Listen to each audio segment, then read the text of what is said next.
来，行。今天泡水车这台车子已经进入了更换线束的这个阶段了好多人质疑你这个泡水车修好完以后会不会着火啊？气囊会不会打得出来呀？说实在的泡过水的气囊能不能打得出来，我也不知道。以我们一贯的工作严谨的态度气囊肯定是要换掉了。那么今天我们玩个刺激一点的，看一下气囊到底爆不爆。3.5欧姆，车联是正常的，应该会涨。开始了，准备了，来，行。开跑！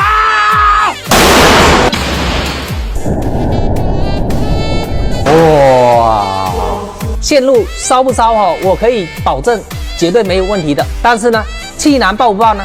通过试验摆在这里了。大家如果还有什么质疑的地方，我们可以继续搞它。